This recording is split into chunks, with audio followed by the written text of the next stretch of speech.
Beleza, pessoal, sejam bem-vindos aí. Se eu não me engano, a quinta parte do nosso treinamento de Clean Code. Hoje a gente vai falar ali do capítulo sobre formatação. Devemos tomar conta para que o nosso código fique bem formatado. Escolher uma série de regras simples para governar o nosso código e então aplicá-la de forma consciente.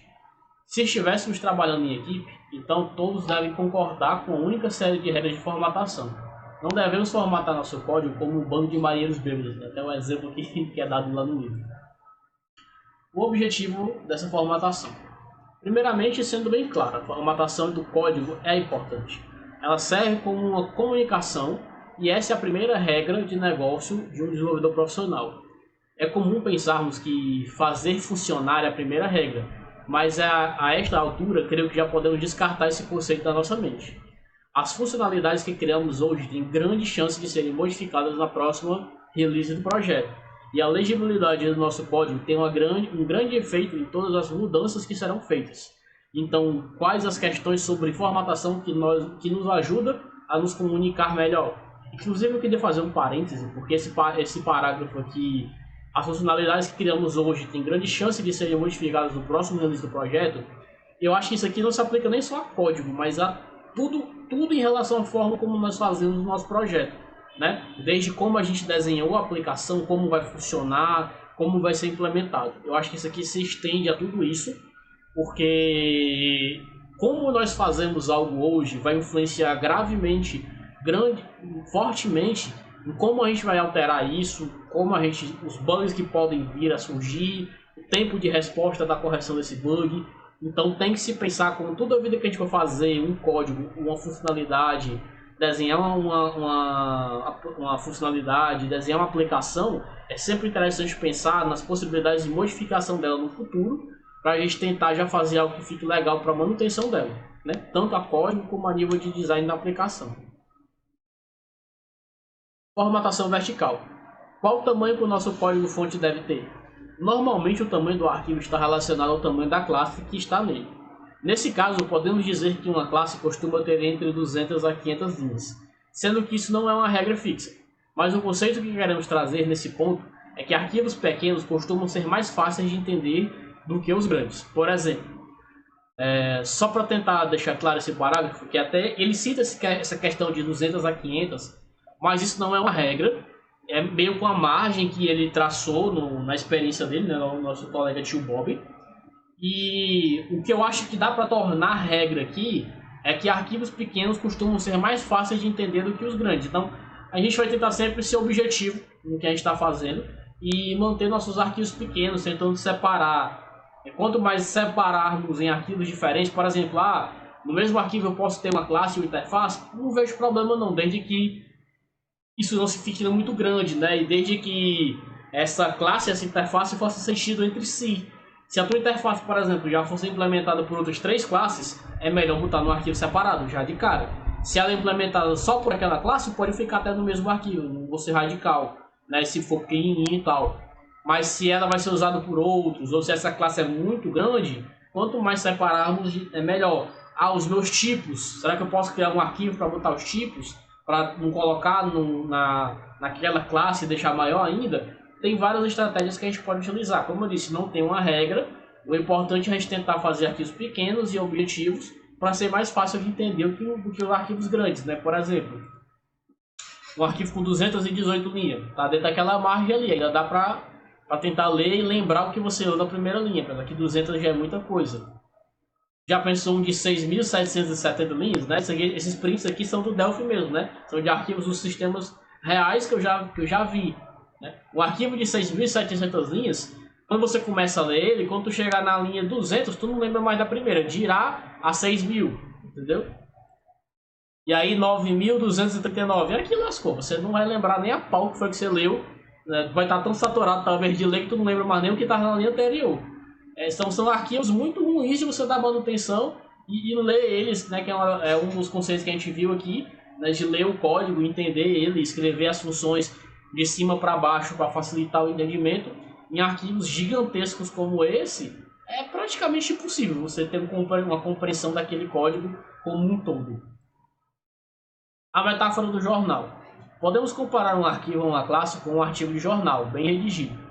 Primeiro lemos o verticalmente, tendo no topo da manchete que nos informa do que se trata a história, né? Seria a declaração da classe, a manchete. O que já nos permite decidir se queremos ler o artigo ou não, né? Pelo nome da classe ali eu já tenho uma ideia se ela é ou não o que eu quero. O primeiro parágrafo apresenta uma sinopse da história toda, omitindo todos os detalhes, falando mais de uma maneira geral. Seria a declaração dos métodos, né? Eu li ali minha classe, aí fui lá e identifiquei os métodos que aquela classe tem. Pelo nome dos métodos eu já tenho uma ideia se eu consigo ou não usar eles, se é aquilo que eu estou procurando. Ao seguir com a leitura verticalmente, vão surgindo mais detalhes, até que datas, nomes, citações e outras minúcias são apresentadas, né? Que é a real implementação dos métodos, né? Então, eu consigo fazer essa analogia, nessa metáfora, como um jornal, separando ali a minha declaração, sendo o meu título, né? Eu tendo ali o primeiro parágrafo, que é o resumão, sendo a declaração dos métodos na classe, né? Vai me dar aquele resumo das funcionalidades que aquela classe tem. E se dentro daquilo eu realmente quiser ver como um daqueles mais funciona, eu vou para o corpo ali, né? Eu continuo com a leitura do meu artigo. Passamento vertical entre conceitos. Quase todo o código é lido da esquerda para a direita e de cima para baixo. Cada linha representa uma expressão ou uma estrutura, e cada grupo de linha representa um pensamento completo. Esses pensamentos devem ficar separados por linhas em branco, né? Eu tenho um exemplo aqui de código que foi tirado do próprio livro, em que não foi utilizado espaçamento entre as linhas, e a leitura se torna um pouco complexa, por mais que com a indentação eu consiga saber que aqui é um método ou uma variável, né? Se eu continuar lendo, uma constante, né? Um static final. Aí eu tenho aqui um método public bool widget, mas dificulta a minha leitura, né? O ideal seria que quando eu batesse o olho eu conseguisse separar esses blocos. Então, se eu tivesse essa separação, eu pensei que tinha um exemplo separado aqui, nem tem. Depois eu vou ver se eu acrescento. Se eu tivesse essa separação, ia facilitar eu bater o olho e saber, poxa, isso aqui é um método. Beleza, isso aqui é a variável, então facilita bastante.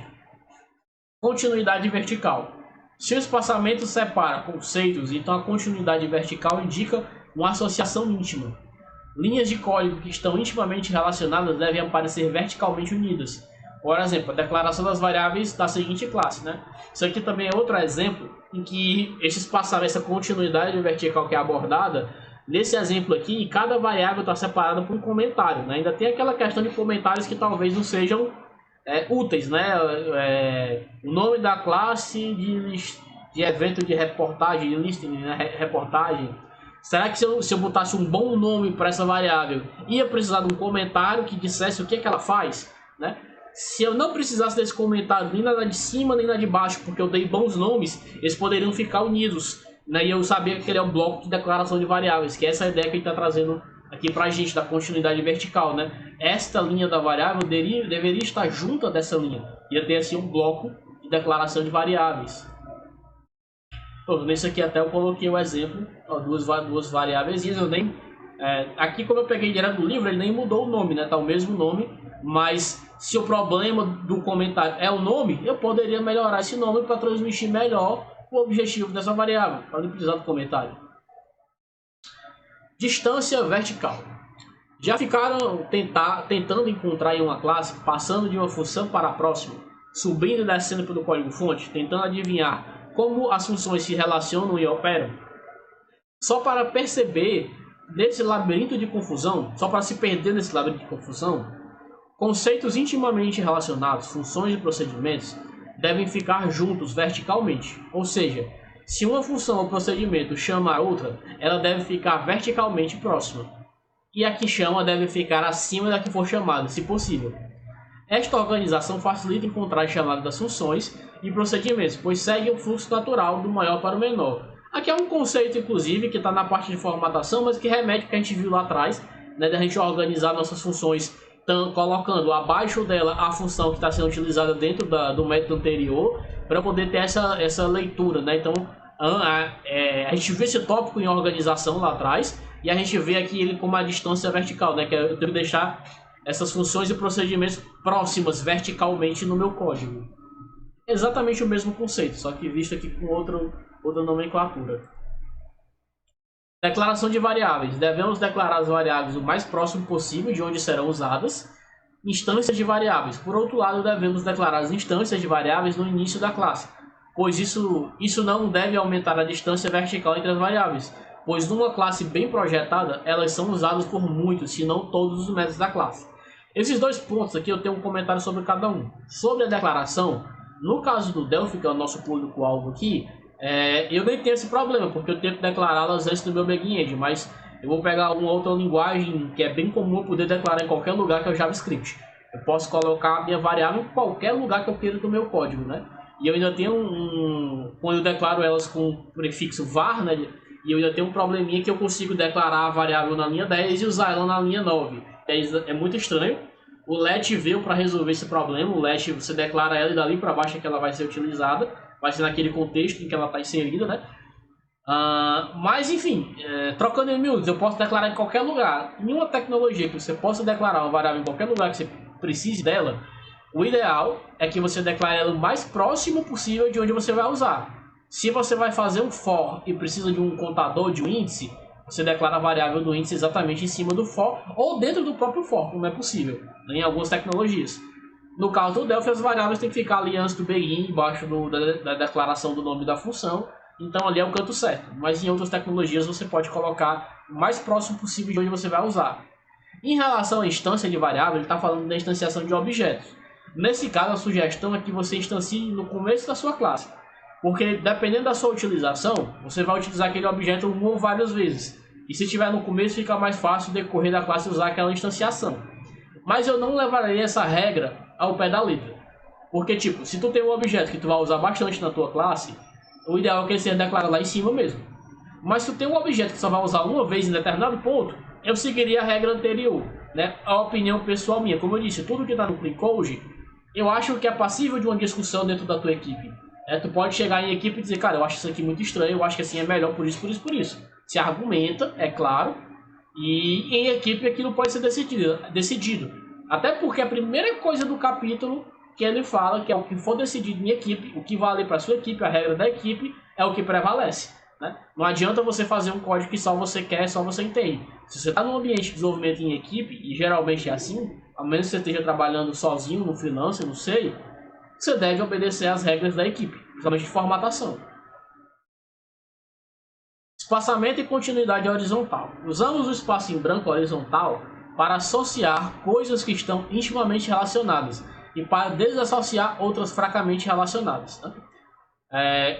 Por exemplo, depois que eu coloco aqui uma variável ou uma atribuição, que eu vou atribuir a uma variável o retorno de uma função ou algo do tipo, o correto é a gente colocar um espaço antes do dois pontos e um espaço depois do igual. Né? Ter esse espaçamentozinho aqui, já vi pessoas deixando junto não é legal. O interessante é que você tenha um espaço, para a gente saber que aquilo ali é uma atribuição, melhora visivelmente e é uma recomendação do livro que eu acho bem interessante. A gente tem um alinhamento horizontal, devemos evitar esse tipo de alinhamento, pois enfatiza as coisas erradas e afasta os olhos do propósito real. Né? Esse alinhamento, né, isso aqui é justamente o errado. Né? A gente viu aqui o espaçamento e a continuidade horizontal, que é esse espaçamento aqui de um espaço, antes e depois da atribuição ou da chamada de algo, da passagem de um valor. E tem a versão errada dele, que é o alinhamento horizontal. Esse alinhamento em que eu faço todos os itens ficarem aqui em linha reta, eu já vi tanta questão de eu colocar o valor recebido, eu já vi os dois pontos igual, tudo alinhado aqui bonitinho, isso aqui não é legal. Porque principalmente se você tiver um grande volume de atribuições, vai distanciar o teu objetivo do que tu tá querendo entender. Então, tipo assim, tu quer olhar para a atribuição, tu olhou para a atribuição, tu vai ter que voltar com a tua vista para saber onde é que ela está sendo colocada. Quando tem muito disso aqui, dificulta bastante o entendimento. Pode parecer um detalhe supérfluo, mas dificulta o entendimento. Quando tu tem, eu já vi uma lista de, sei lá, 20 variáveis sendo inicializadas e o cara botou, tinha tanto espaço para poder todos ficarem alinhados, que eu passava uns 2 segundos puxando a cabeça para ver, e às vezes eu tinha que seguir com o mouse, porque eu me perdia. Quando tem alguns muito distantes, você se perde. Ele tem que seguir com o mouse aqui para saber onde é que está indo bater. Então, isso aqui é muito ruim e não deve ser feito. Indentação. Uma boa indentação no código ajuda a visualizar todo o escopo e identificar os pontos que queremos dar atenção. Torna mais fácil e rápido a identificação de situações e regras relevantes. Né? No caso aqui, por exemplo, eu tenho um código aqui sem indentação. é um pouco difícil eu olhar para ele a primeiro momento e saber onde é que começa e onde é que termina as coisas, né? Vou dar um exemplo. Passando o olho rapidamente aqui, eu identifiquei esse parêntese aqui, que eu acho que, se não me engano, é dessa função aqui. Serve, né? Que recebe um socket. Onde é que isso aqui termina? Não é fácil eu olhar e saber onde é que está terminando, né? Então, sem um código, sem indentação, dificulta muito a compreensão dele. Por outro lado, se ele tiver devidamente indentado, fica bem mais fácil, ó. Aquela mesma função serve, ó, opa, já sei que ela abre e fecha aqui e ela faz isso aqui. Facilita bastante a leitura do código quando ele está corretamente indentado. Regras da equipe. Sempre devemos optar pelas regras da nossa equipe. Né? No caso aqui, eu botei aqui as regras da equipe em que eu trabalho, não vou entrar nesse mérito aqui, porque essa apresentação é uma apresentação que eu fiz para a equipe que eu trabalho, mas como são regras específicas de lá, eu não vou mostrar aqui. O que eu posso dizer para vocês? Basicamente, são as regras que nós estamos vendo nessa apresentação, com algumas mudanças, né? Como eu disse, às vezes na equipe, alguém levanta, cara, isso aqui eu não concordo, eu acho que deveria ser assim. Se a pessoa argumentar e a equipe acatar, o que vale é o da equipe, né? Então eu vou pular essa parte das regras aqui, mas as pessoas se alguém da minha equipe estiver assistindo nesse momento, é só solicitar que eu passe o link e você pode olhar lá. Existe um motivo para declararmos nossas variáveis como privadas. Não queremos que ninguém dependa delas. Dessa forma, podemos ter a liberdade...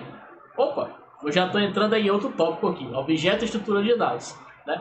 O último slide de formatação é esse. Eu vou parar aqui. Então, a gente está separando cada vídeo um tema. Né? O formatação foi até pequenininho, só deu aqui 16 minutos. Mas eu vou encerrar para poder a gente manter cada vídeo um tema, né?